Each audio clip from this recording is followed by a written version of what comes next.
Good morning friends, ज्ञान channel में आपका स्वागत है। आज हम जो है जेंडर एंड मीडिया स्टडीज़ की यूनिट 5 के अंदर पहुंच गए हैं।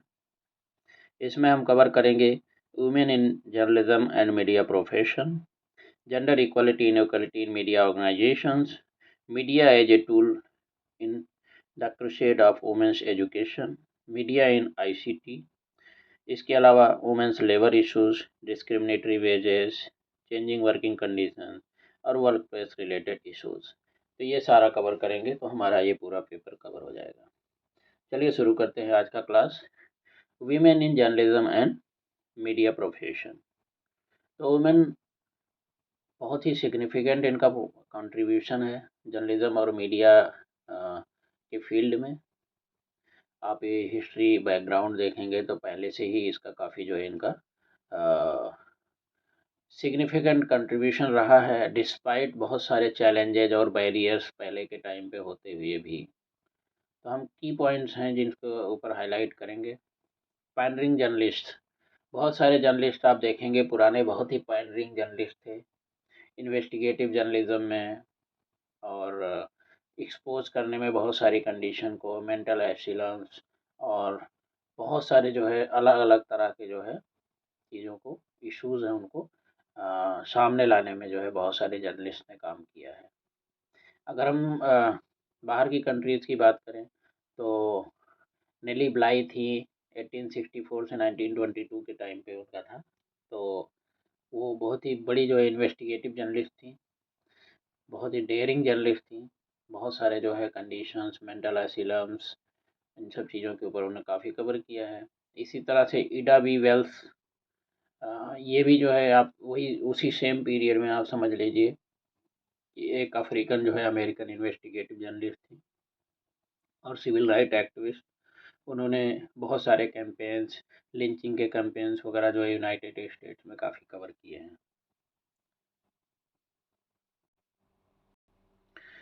काफ़ी जर्नलिस्ट हैं, ब्रेकिंग बैरियर का काम किया है उन्होंने, वुमेन जर्नलिस्ट ने। वार रिपोर्टिंग वगैरह में उन्होंने काफ़ी काम किया। तो इस तरह से आप समझ लीजिए कि उन लोगों ने आगे बढ़ कर के और अपने आप को स्ट्रॉन्ग दिखाने की कोशिश की है। इसी तरह से आप फेमिनिस्ट मीडिया की बात करें, 1960-17 में जब फेमिनिस्ट मूवमेंट्स हुए थे तो वीमेन फोकस मीडिया आउटलेट्स काफ़ी आए थे।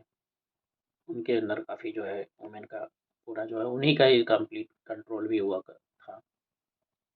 और बहुत सारे वुमेन की वॉइसेज और इश्यूज मेन स्ट्रीम मीडिया में भी काफ़ी जो है कवर होने शुरू हुए। वो इसीलिए थे क्योंकि जो फेमिनिस्ट जो जर्नलिस्ट थे और एक्टिविस्ट थे उनकी एफर्ट्स की वजह से।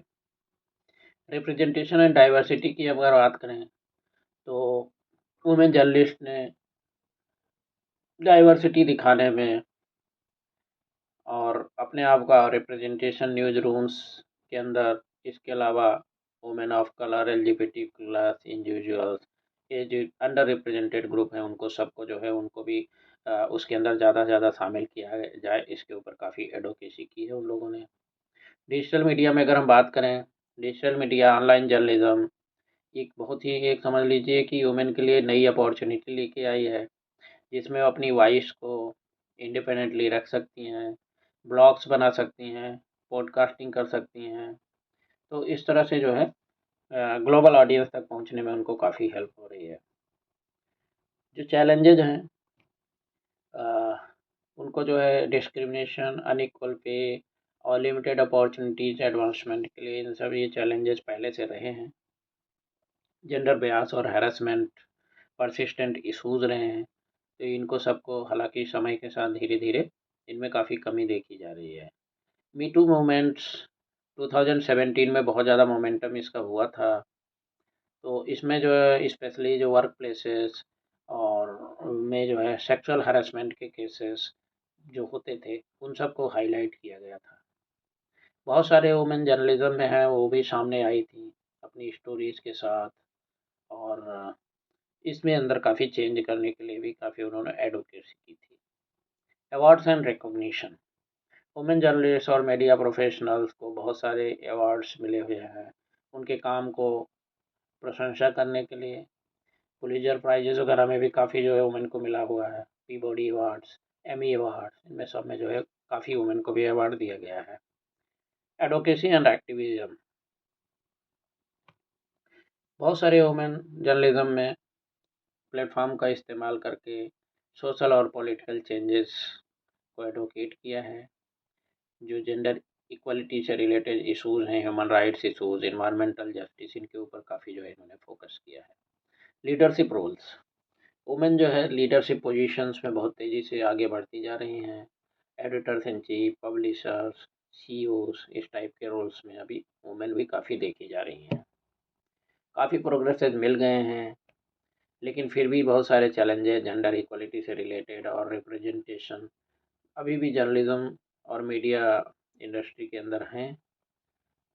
वुमेन कंटिन्यूसली जो है इक्वल अपॉर्चुनिटी, फेयर ट्रीटमेंट और उनकी वॉइस को ज़्यादा से ज़्यादा लोगों तक पहुँचे इन प्रोफेशंस में, उसके ऊपर एक्टिवली जो है समझ लीजिए काम कर रही हैं।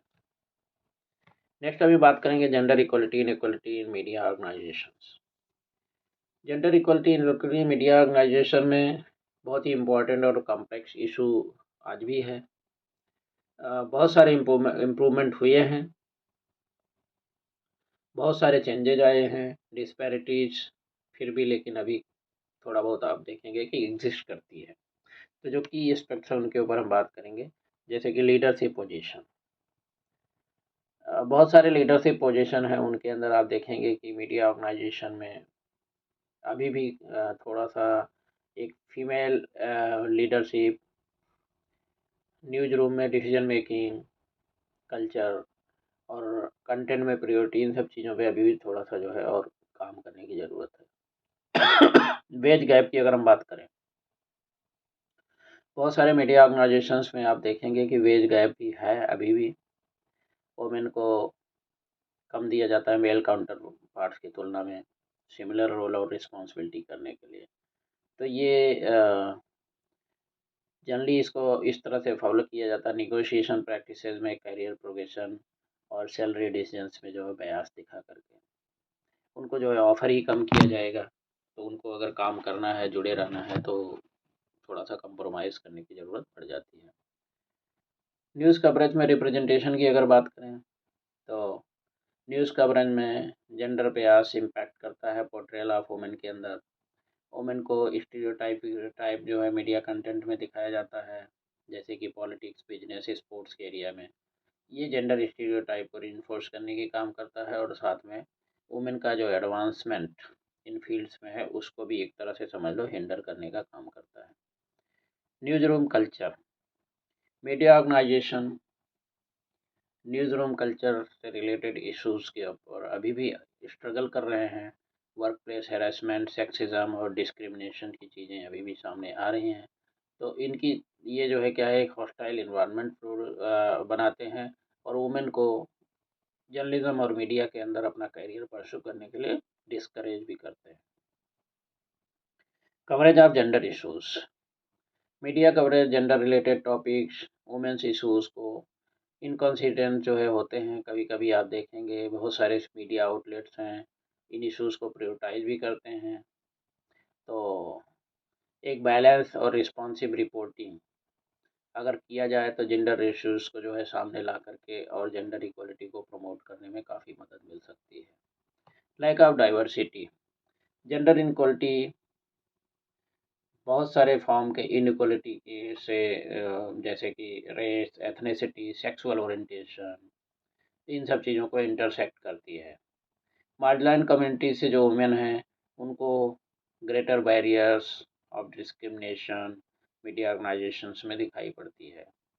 Advocacy and awareness, advocacy groups और इंडिविजुअल्स बहुत ही इम्पोर्टेंट रोल जो है अवेयरनेस जेंडर इनइक्वलिटी के अंदर जो है उसके ऊपर काफ़ी काम किया है।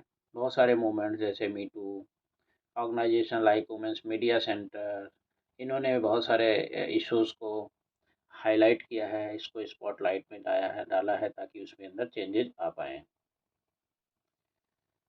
इसके अलावा आप देखेंगे online and social media, online media, social media platform, इनके पॉजिटिव नेगेटिव इफ़ेक्ट होते हैं जेंडर इक्वलिटी पे।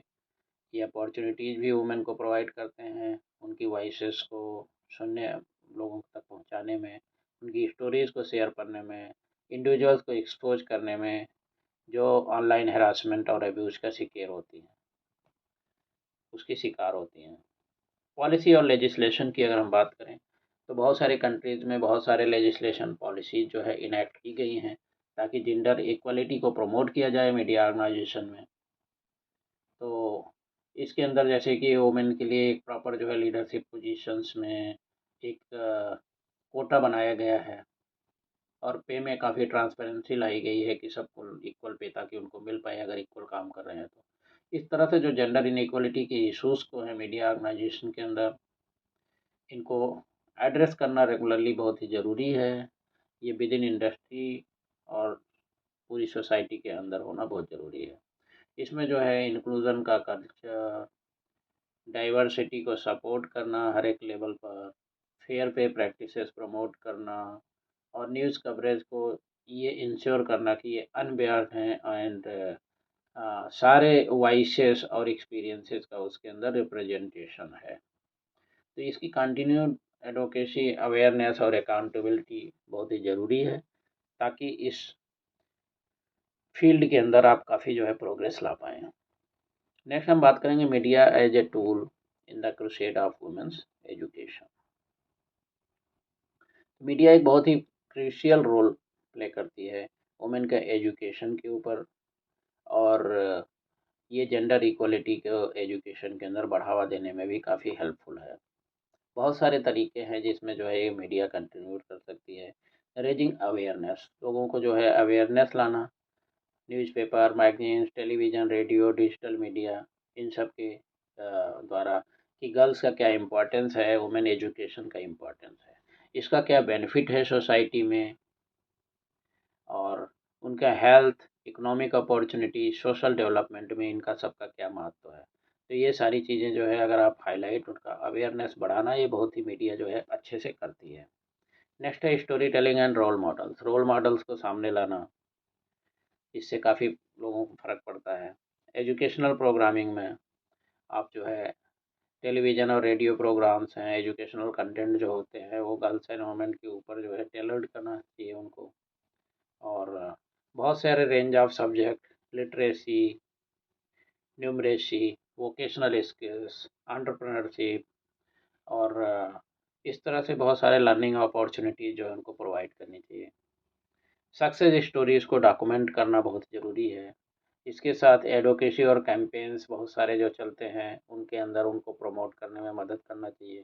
साथ-साथ जो है जितने भी चैलेंजेज़ हैं वुमेन के साथ, उनको हाइलाइट करना, gender based violence, child marriage, discrimination, तो ये सारी चीज़ें को जो है हाइलाइट करेंगे इश्यू से, तो उसको मीडिया जो है एक तरह से अकाउंटेबिलिटी बढ़ेगी।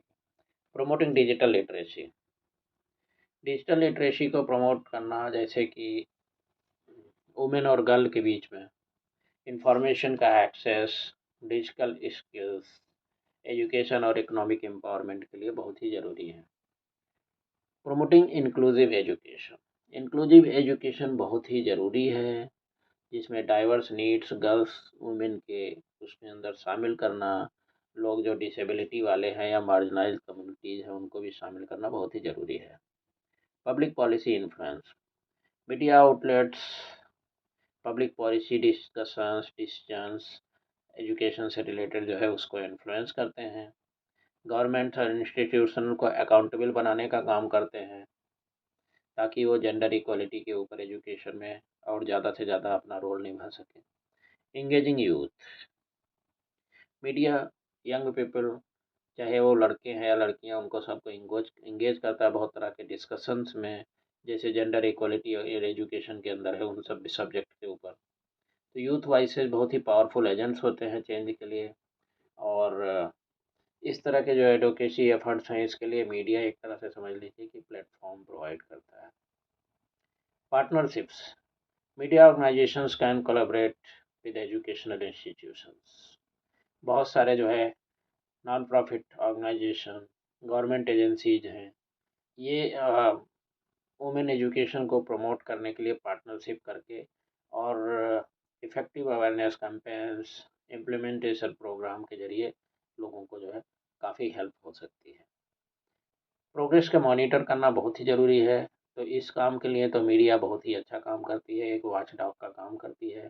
जितने भी प्रोग्रेसेस हो रहे हैं, उनका जो इम्पैक्ट हो रहा है सोसाइटी के अंदर, तो उन सब चीज़ों को जो है रिपोर्ट करती है। एक उनका रिपोर्ट कार्ड लेके आती है गवर्नमेंट्स का और जितनी भी एजेंसीज हैं कि वो कितना सक्सेसफुल अपने काम में अभी तक हुई हैं। अभी नेक्स्ट हम बात करेंगे मीडिया एंड आईसीटी। तो इंफॉर्मेशन एंड कम्युनिकेशन टेक्नोलॉजी को आईसीटी बोलते हैं। तो मीडिया और इंफॉर्मेशन कम्युनिकेशन टेक्नोलॉजी आईसीटी ये बहुत ही पावरफुल कैटलिस्ट हैं एम्पावरमेंट वुमेन के लिए। और हम कुछ टूल्स जो है किस तरह से वुमेन का एम्पावरमेंट किया जाता है इसके द्वारा, आईसीटी के द्वारा, उस पर हम बात करेंगे। सबसे पहला है access to information and education. Media और आईसीटी वुमेन को vast amount of information provide करती है, एजुकेशनल रिसोर्सेज प्रोवाइड करती है, और वुमेन उसको online courses, tutorials, education content की तरह जो है उसको एब्जॉर्ब कर सकती हैं और अपनी स्किल्स और नॉलेज को बढ़ा सकती हैं। Next is economic empowerment. तो ऑनलाइन प्लेटफॉर्म्स, ई कॉमर्स, ये सारे जो है आपको वुमेन को अपने बिजनेसेस को स्टार्ट करना, रन करना, ग्लोबल मार्केट में अपनी पहुंच बढ़ाना, इन सब चीज़ों में काफ़ी मदद करती हैं। E commerce platforms, digital marketing, ये बहुत सारी अपॉर्चुनिटी प्रोवाइड करते हैं फीमेल एंटरप्रेन्योर्स के लिए, ताकि वो और ज़्यादा अपना जो है प्रोग्रेस कर सकें। Entrepreneurship and employment. तो डिजिटल प्लेटफॉर्म जो बहुत सारे वुमेन को देखेंगे, उनके टैलेंट और सर्विसेज को शोकेस करने का काम करती हैं, चाहे वो एज फ्रीलांसर हैं, आर्टिस्ट हैं, प्रोफेशनल्स हैं। तो इस तरह से पोटेंशियल क्लाइंट के साथ उनको कनेक्ट करने में मदद मिलती है, एम्प्लॉयर्स, कोलैबोरेटर्स के साथ। इस तरह से एक जो है नई अपॉर्चुनिटी उनको जो है एम्प्लॉयमेंट और एंटरप्रेन्योरशिप के लिए मिल जाती है। फाइनेंशियल इंक्लूजन की अगर हम बात करें, mobile banking, digital financial services, ये सब जो है अंडर सर्व्ड एरियाज़ की जगह पे वुमेन को इस तरह का एक्सेस देती हैं बैंकिंग और फाइनेंशियल सर्विसेज से, जिससे उनका फाइनेंशियल इंडिपेंडेंस और सिक्योरिटी समझ लीजिए एक तरह से प्रमोट होता है। Health care and wellbeing, online health resources, telemedicine services, ये सब जो है वुमेन को हेल्थ केयर एक्सेस के लिए बहुत सारा वाइटल इन्फॉर्मेशन देती हैं। तो इससे भी जो है आपको काफ़ी आईसीटी की मदद से काफ़ी फ़ायदा हो रहा है। Gender based violence awareness and support. Media और आईसीटी को अवेयरनेस, जेंडर बेस्ड वायलेंस के ऊपर अवेयरनेस के लिए काफ़ी इस्तेमाल किया जाता है। इनसे काफ़ी इन्फॉर्मेशन जो है, सपोर्ट सर्विसेज, लीगल रेमेडीज जो है उनके बारे में पता चलती है। Online support groups, helplines, survivors को काफ़ी असिस्टेंट जो प्रोवाइड करते हैं उनके बारे में इंफॉर्मेशन रहता है। पॉलिटिकल पार्टिसिपेशन की बात करें तो सोशल मीडिया और डिजिटल प्लेटफॉर्म्स वुमेन को पॉलिटिकल डिस्कोर्स, एडवोकेसी, एक्टिविज्म में समझ लो एक तरह से इंगेज होने में मदद देते हैं। वुमेन जो है इन टूल्स को इस्तेमाल करके जेंडर इक्वलिटी के लिए और वुमेन राइट्स के लिए अपना सपोर्ट मोबिलाइज कर सकती हैं। Education and skills development, online education, training programmes, ये सब जो है उनको न्यू स्किल्स को एक्वायर करने में और अपने करियर के एडवांसमेंट के लिए काफ़ी हेल्पफुल हैं। स्पेशली जो है वुमेन जहाँ पे अंडर रिप्रेजेंटेड हैं उस फील्ड में इसका काफ़ी फ़ायदा हो रहा है। Access to market and resources, agricultural rural areas में वुमेन ऑनलाइन मार्केट प्लेसेस का एक्सेस करके उससे बेनिफिट ले सकती हैं। एग्रीकल्चरल इंफॉर्मेशन, अपनी फार्मिंग प्रैक्टिसेस और इनकम को बढ़ाने में मदद मिलती है। Networking and mentorship, women mentors, role model के साथ डिजिटल नेटवर्क थ्रू कनेक्ट हो सकती हैं। पर्सनल प्रोफेशनल ग्रोथ में इससे काफ़ी मदद मिलेगी। ऑनलाइन कम्युनिटीज़ बहुत सारी हैं जो कि वुमेन को एक स्पेस प्रोवाइड करती हैं अपना एक्सपीरियंस शेयर करने के लिए और उनको एडवाइस भी देती हैं। ये एडवाइस जो है देने का भी उनको, अगर वो किसी और को देना चाहें तो उसमें भी हेल्पफुल है। अवेयरनेस एंड एडवोकेसी, मीडिया और सोशल मीडिया कैंपेन्स जो हैं वो जेंडर इनइक्वालिटी, डिस्क्रिमिनेशन और जितने भी इश्यूज़ हैं वुमेन से रिलेटेड, इनके ऊपर कैंपेन में काफ़ी जो है मदद करती हैं। ये एक प्लेटफ़ॉर्म का प्रोवाइड करती हैं एडवोकेसी और पॉलिसी चेंजेज़ के लिए। एजुकेशन फॉर गर्ल्स, जो इंफॉर्मेशन एंड कम्युनिकेशन टेक्नोलॉजी है, डिस्टेंस लर्निंग फैसिलिटेट करती है, जिससे गर्ल्स को भी रिमोट और मार्जिनलाइज एरियाज में जो रह रही हैं उनको एजुकेशन का एक्सेस मिलता है। तो इस फील्ड में काफ़ी अच्छा जो है एक काम हो रहा है। Digital literacy, digital literacy women के बीच में बहुत ही ज़रूरी है। ट्रेनिंग प्रोग्राम को बहुत सारे जो है वुमेन को एम्पावर करने के लिए आईसीटी का जो है समझ लीजिए कि काफ़ी आईसीटी से फ़ायदा मिल रहा है, क्योंकि वो अपनी लिटरेसी को इफ़ेक्टिवली बढ़ा भी सकती हैं और सेफली भी बढ़ा सकती हैं। उनको घर से बाहर निकलने की भी ज़रूरत नहीं पड़ेगी, अपने घर से ही सारी चीज़ें एक्सेस कर सकती हैं। Parenting and family support, online parenting resources और सपोर्ट ग्रुप्स गाइडेंस और असिस्टेंट देते हैं मदर्स को। उनको फैमिली और करियर रिस्पॉन्सिबिलिटीज़ के बीच में बैलेंस बना के रखने में भी मदद देते हैं। सेफ स्पेसेस, सोशल मीडिया और ऑनलाइन कम्युनिटीज़ एक सेफ स्पेस समझ लीजिए क्रिएट कर सकती हैं वुमेन के लिए, ताकि उनके कोई सेंसिटिव टॉपिक्स हैं, एडवाइस लेना है, अपने एक्सपीरियंस शेयर करना है, तो उसमें बिना किसी फियर, बिना कोई जो है हरासमेंट के जो है उसको एक्सेस कर पाएँ, इसमें काफ़ी जो है एक समझ लीजिए एक तरह से मदद देती है। तो एम्पावरमेंट और पोटेंशियल मीडिया का और आईसीटी का बहुत ही इम्पोर्टेंट है, और इसको जो है digital literacy, online harassment, digital danger device, इन सब चीज़ों से जो है बचाने की भी ज़रूरत है। बहुत सारी पॉलिसीज़, इनिशिएटिव क्रिएट करके जेंडर इंक्लूसिव एक्सेस के लिए, टेक्नोलॉजी के लिए और ऑनलाइन स्पेसेस के लिए बहुत ही ज़रूरी है, ताकि इन फील्ड्स का जो है फुल पोटेंशियल जो है समझ लीजिए एक तरह से वुमेन एम्पावरमेंट के लिए एज ए टूल इस्तेमाल किया जा सके। अभी हम बात करेंगे women and environment, eco feminist movements, women and globalisation. तो वुमेन इन्वायरमेंट पे जो है उनका इन्वायरमेंट के साथ बहुत ही कॉम्प्लेक्स और कॉम्प्लेक्स समझ लीजिए रिलेशनशिप है। बहुत से एस्पेक्ट्स जैसे इको फेमिनिस्ट मूवमेंट्स और ग्लोबलाइजेशन में काफ़ी जो है उनका जो है एक तरह से रोल है। तो हम एक एक को समझेंगे। पहले तो eco feminist movements, eco feminist जो है सोशल पॉलिटिकल मूवमेंट होता है जो कि हाईलाइट करता है exploitation of women and exploitation of nature के ऊपर, एक जो है इंटरकनेक्शन जो है प्रोवाइड करता है। तो ये पैट्रियार्कल और कैपिटलिस्ट सिस्टम को समझ लो दिखाता है, और जिस इसमें जो है ज़्यादा से ज़्यादा क्योंकि वुमेन का डिग्रेडेशन और इन्वायरमेंट का डिग्रेडेशन इनकी वजह से कैसे हो रहा है, तो वो एक तरह समझ लीजिए कि एक कनेक्शन जो है बनाने का कोशिश करता है। इसमें कुछ जो की पॉइंट्स हैं जैसे इंटरसेक्शनैलिटी, तो इको फेमिनिज्म जो है वो ये रिकॉग्नाइज करता है कि इन्वायरमेंटल इश्यूज मार्जिनलाइज्ड कम्युनिटी को ज़्यादा जो है इम्पैक्ट करते हैं, जैसे कि वुमेन है, इंडिजिनस पीपल, और जो है रेसिज्म वगैरह को बढ़ावा देता है। तो ये एडवर्ट करता है कि इंटरसेक्शनल अप्रोच जो है और ज़्यादा होना चाहिए। Critique of dominance, eco feminist perspective जो होते हैं वो डोमिनेशन की जो है काफ़ी क्रिटिक होते हैं, और बोलते हैं कि नेचर को जो है अ, किसी के डोमिनेशन में नहीं होना चाहिए, इसी तरह से जैसे कि वुमेन को किसी के डोमिनेशन और कंट्रोल में नहीं होना चाहिए। तो ये जो है डोमिनेंस का भी जो है एक तरह से क्रिटिक का काम करती हैं। ये आर्गू करती हैं कि ज़्यादा हार्मोनियस और बैलेंस रिलेशनशिप जो है नेचर के साथ होना चाहिए।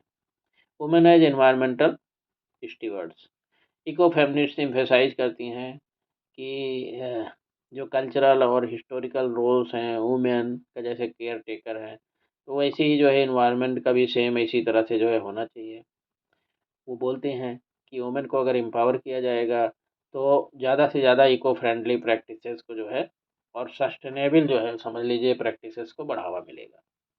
Respect for indigenous wisdom, eco feminism ज़्यादा से ज़्यादा ये हाईलाइट करता है traditional ecological knowledge indigenous cultures के बारे में। इससे बहुत ही स्ट्रॉन्ग कनेक्शन जो है नेचर वर्ल्ड के प्रति जो है एक तरह से पैदा होता है। इंडिजिनस वुमेन जो है पार्टिकुलरली प्ले करती हैं बहुत ही क्रिटिकल रोल इन ट्रेडिशन को प्रिजर्व करने में। नेक्स्ट हम बात करेंगे global women and globalisation.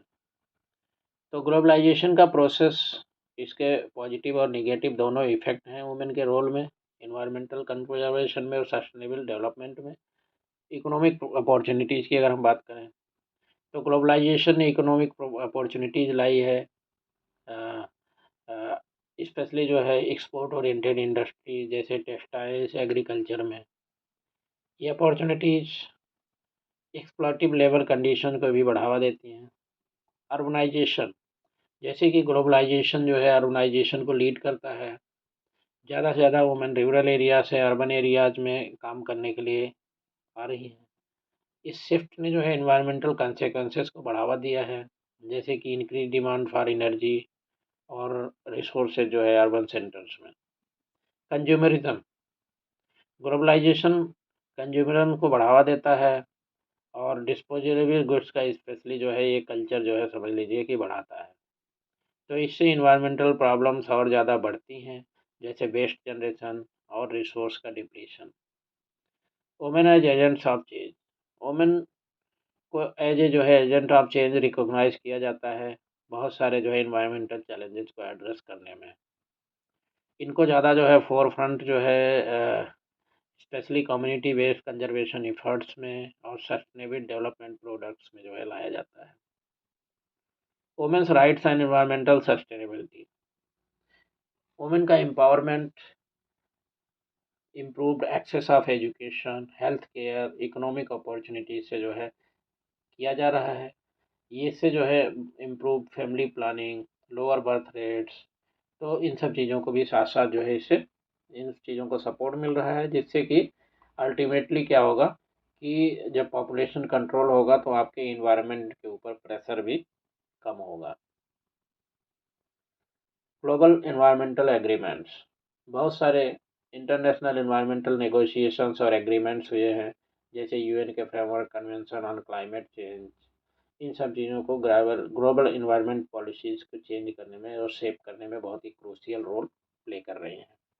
Climate change vulnerability, specially women जो है डेवलपिंग कंट्रीज़ में ज़्यादा वल्नरेबल हैं क्लाइमेट चेंज के इम्पैक्ट से, क्योंकि इनको रोल जो है केयर गिवर्स का है primary, limited access of resources है उनके पास, और सोशल एंड इकोनॉमिक डिस्पैरिटी है जिसकी वजह से। तो आप ये बोल सकते हैं कि रिलेशनशिप वुमेन एनवायरनमेंट बहुत ही कॉम्प्लेक्स है, मल्टी फैसेटेड है, और बहुत सारी इको फेमिनिस्ट मूवमेंट्स इन इंटरकनेक्शन को जो है स्पेशली जेंडर के साथ इन्वायरमेंट इश्यूज को जोड़ करके और दिखाती हैं, और वो एडवोकेट करते हैं कि ज़्यादा हॉलिस्टिक और इक्विटेबल अप्रोच जो है इन्वायरमेंट इसमें लेना चाहिए। ग्लोबलाइजेशन के पॉजिटिव निगेटिव दोनों इम्पैक्ट हैं इसमें।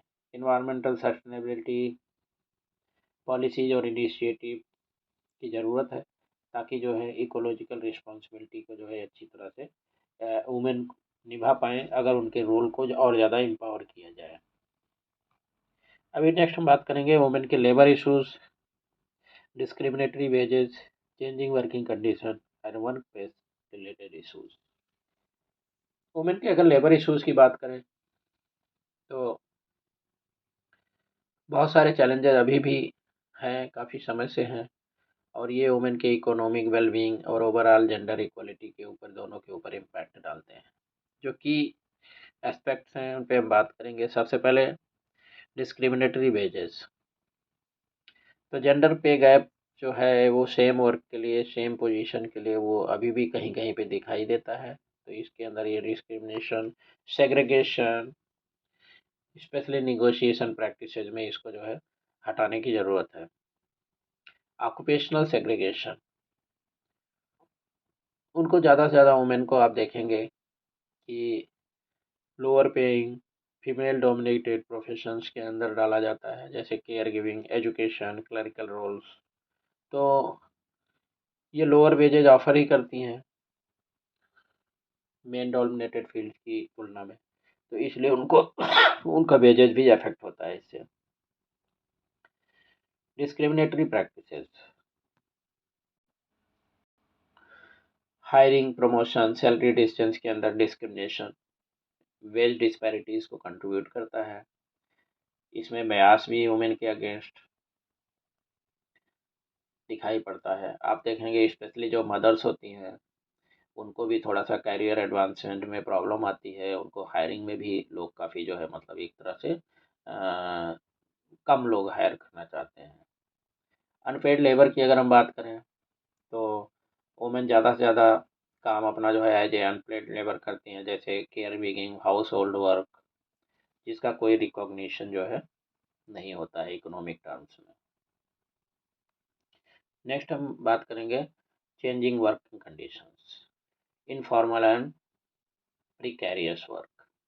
बहुत सारे हैं वुमेन को informal, part time, temporary jobs, जिसके अंदर कोई जॉब सिक्योरिटी नहीं होती, बेनिफिट्स नहीं होती है, सोशल प्रोटेक्शन नहीं होती है, उनके अंदर डाला जाता है। साथ साथ गिग इकोनॉमी की अगर हम बात करें तो इसने भी न्यू चैलेंजेज वुमेन के लिए पैदा किया है। इनकंसिस्टेंट इनकम, बेनिफिट्स कोई नहीं है, लिमिटेड लेबर राइट्स हैं। और रिमोट वर्क, कोविड-19 पैंडेमिक जब आया था तो इसने रिमोट वर्क को काफ़ी ज़्यादा शिफ्ट किया है।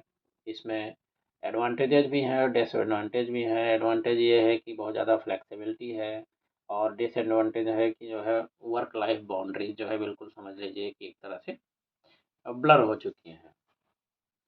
तो ये इश्यूज़ हैं। वर्क प्लेस रिलेटेड इश्यूज़ की अगर हम बात करें तो gender based harassment, work place harassment जैसे सेक्सुअल हैरेसमेंट एक परिवेशी भी एक बहुत इम्पोर्टेंट इशू है। वुमेन को अक्सर जो है हॉस्टाइल वर्क एनवायरनमेंट फेस करना पड़ता है।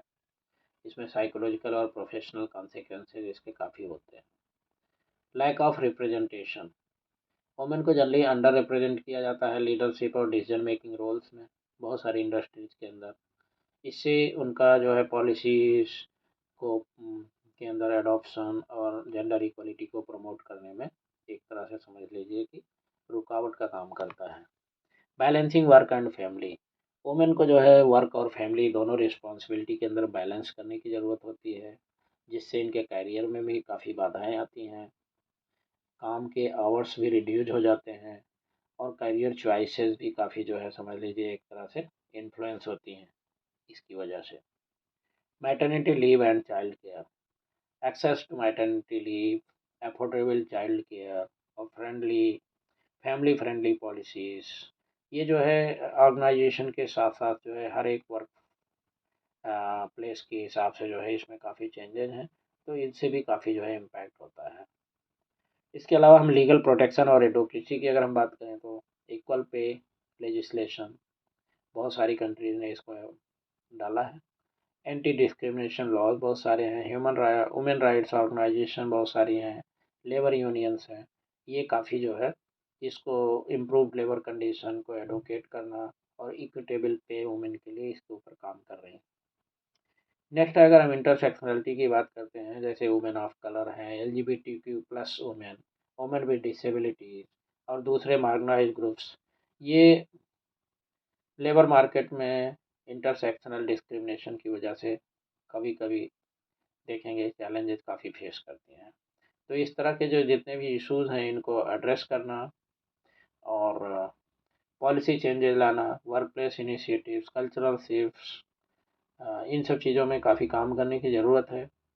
जेंडर इक्वलिटी जो है लेबर फोर्स में डिस्क्रिमिनेटरी प्रैक्टिसेस को भी एड्रेस करने की ज़रूरत है, और ब्रॉडर सोशल और इकोनॉमिक फैक्टर्स जो कि वुमेंस के लेबर मार्केट डिसएडवांटेजेस को कंट्रीब्यूट करते हैं, इनके अंतर इनको भी कर्व करने की ज़रूरत है। तो यहाँ पे आपका ये यूनिट भी ख़त्म होता है और साथ साथ से ये पेपर भी पूरा का पूरा कंप्लीट होता है। Thank you, have a very nice day.